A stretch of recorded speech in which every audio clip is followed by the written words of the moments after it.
अस्सलाम वालेकुम। 9th class theorem number 12.1.6 जो है वो हम स्टार्ट कर रहे हैं। तो स्टेटमेंट हम पढ़ लेते हैं, उससे हमें आइडिया हो जाएगा कि हमने क्या बनाना है और गिवन में, टू प्रूव में और कंस्ट्रक्शन में क्या क्या करना है। ठीक है, तो स्टेटमेंट में हमें बताया गया है prove that bisectors of angles of a triangle are concurrent.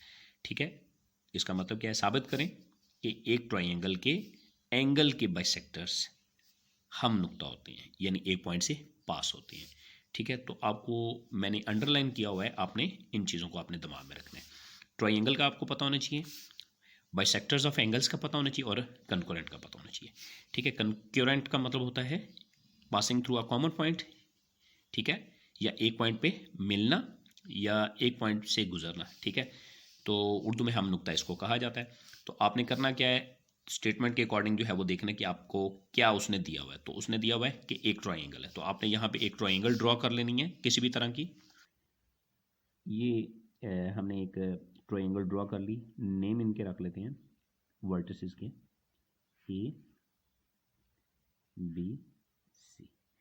क्या हम यहाँ पे पेंसिल यूज़ कर सकते हैं? जी, पेंसिल यूज़ कर सकते हैं, आप पेन यूज़ कर सकते हैं, बॉल पेन यूज़ कर सकते हैं।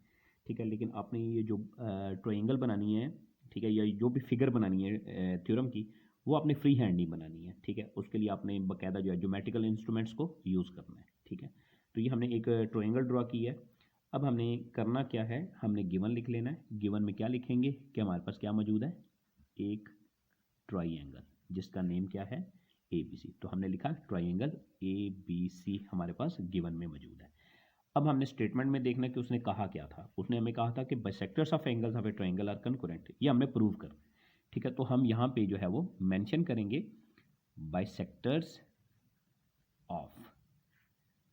अब क्योंकि एंगल्स का हमें पता होना चाहिए, तो एंगल कहाँ कहाँ बन सकते हैं, एंगल वर्टिसेस पे बनते हैं। जैसे हमारे पास पहला वर्टेक्स है वी, पहला वर्टेक्स है ए, दूसरा वर्टेक्स है बी और थर्ड वर्टेक्स जो है वो सी है।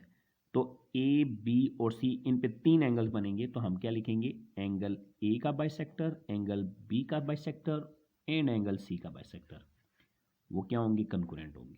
ठीक है, तो हमने क्या स्टेटमेंट लिखी, हमने स्टेटमेंट वही लिखी है जो उसने हमें क्वेश्चन में दी हुई है। वो क्या दिया हुआ है, bisectors of angle of a triangle are concurrent. तो हमने लिखा bisectors of angle A, angle B and angle C are concurrent. ठीक है, उसके बाद हमने कंस्ट्रक्शन करनी। कंस्ट्रक्शन करने के लिए आपने हिंट दिमाग में रखना है, वो क्या, कि हमने कोई से दो एंगल के बाइसेक्टर ड्रॉ करने हैं। तो बेहतर यही है कि नीचे वाले जो हैं वो एंगल्स के बाइसेक्टर ड्रॉ करेंगे।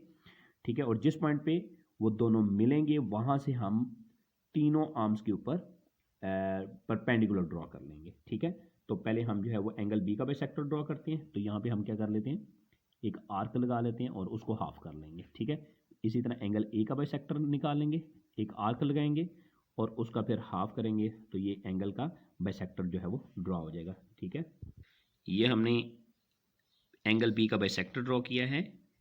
तो बाइसेक्टर एंगल का क्या होता है, एक रे होती है जो एंगल को हाफ हाफ कर देती है, मतलब हाफ हाफ डिवाइड कर देती है। ठीक है, तो अब हमने एंगल सी का बाइसेक्टर ड्रॉ करना है। ये हमने एंगल सी का बाइसेक्टर ड्रॉ कर लिया। दोनों बाइसेक्टर्स एक पॉइंट पे मिल रहे हैं, उसका हमने कोई भी नाम रख देना है। फॉर एग्जांपल हम नाम रख देते हैं जैसे यहाँ पे आई। अब इस पॉइंट से हमने एंगल के आर्म्स, क्योंकि एंगल के टू आर्म्स होते हैं। ठीक है, जैसे ए एंगल बी का जो आर्म होगा वो क्या होगा, बी ए, और दूसरा आर्म होगा बी सी। ठीक है, तो हमने इनके ऊपर जो है वो बाइसेक्टर ड्रॉ करेंगे। इसी तरह एंगल सी के जो आर्म होंगे वो क्या होंगे, बी सी और सी ए, सी बी और बी सी ए। ठीक है, ये हमने एंगल के बाइसेक्टर जिस पॉइंट पे मिल रहे हैं उस पॉइंट से हमने एंगल के आर्म्स के ऊपर परपेंडिकुलर ड्रॉ कर लिए। ठीक है ना, तो आई से जो है वो परपेंडिकुलर ड्रॉ किया है। इसका नाम रखा हमने आई पी, इसका रखा आई क्यू और इसका रखा आई आर। मतलब इस पॉइंट को पी पॉइंट कहेंगे, इसको क्यू और इसको आर। ठीक है, अब हमने कंस्ट्रक्शन में जाने से पहले हमने दिमाग में 5 स्टेप रखने हैं। वो क्या, कि एंगल के बाइसेक्टर के ऊपर जो पॉइंट आता है वो एंगल के आर्म से इक्वी डिस्टेंट। बेटा कंस्ट्रक्शन में आपने क्या करना है, यहाँ पे लिखना है ड्रॉ। ड्रॉ क्या किया आपने, bisector of angle B and angle C. Angle B और एंगल सी के बाइसेक्टर ड्रॉ किए विच मीट एट पॉइंट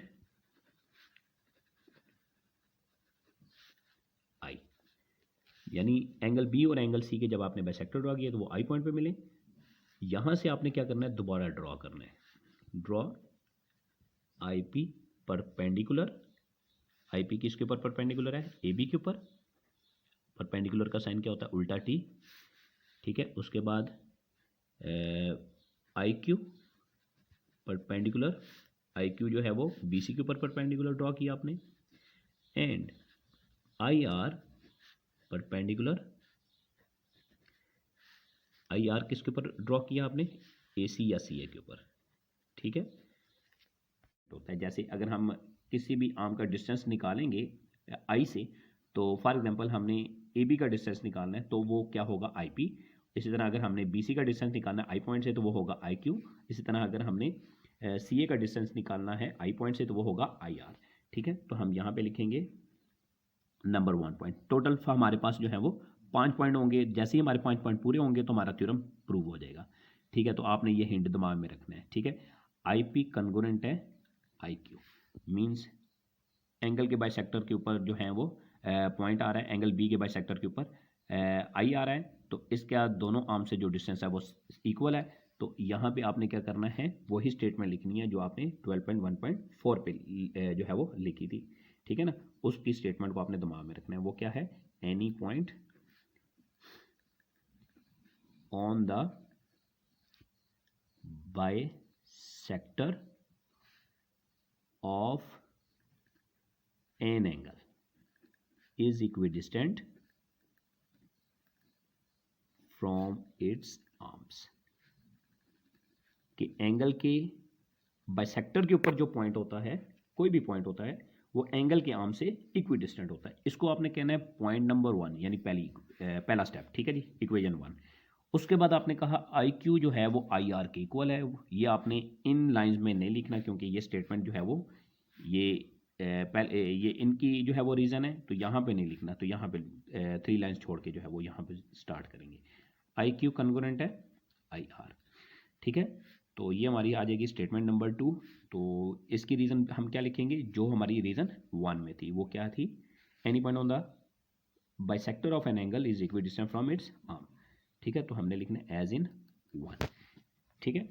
अब यहाँ पे हमने क्या करना है, देखना है कि 2 बार क्या आ गया, 2 बार इनमें से आ गया है I P I Q I R. तो आई क्यू हमारे पास 2 बार है, आई पी और आई आर को हम जो है वो इक्वल कर देंगे। ये हमारी आ जाएगी स्टेटमेंट नंबर 3। इसको हम रीजन में इसकी क्या लिखेंगे, बाय 1 एंड 2, यानी 1 और 2 को हमने यूज किया है, ठीक है। तो अगर आई पी आई आर के इक्वल हो जाता है, means I P I R के इक्वल होता है, तो इसका मतलब क्या होता है कि आई पॉइंट जो है वो बाइसेक्टर ऑफ ए के ऊपर मौजूद है, जो कि अभी हमने बनाया नहीं था, लेकिन हम यहाँ पे लिखेंगे क्योंकि ये इक्वल हो गए। Then I is a point on bisector of angle A, ठीक है। ये हमारी आ गई 4th स्टेटमेंट। एक स्टेटमेंट हमारे पास बाकी रह गई है। इसकी रीजन क्या लिखेंगे, बाय 3, कि तीसरी इक्वेशन है उसकी वजह से, ठीक है। अब यहाँ पे हमारे पास आखिरी स्टेटमेंट है, वो क्या होगी, but I is also a point on bisectors of angle B and angle C.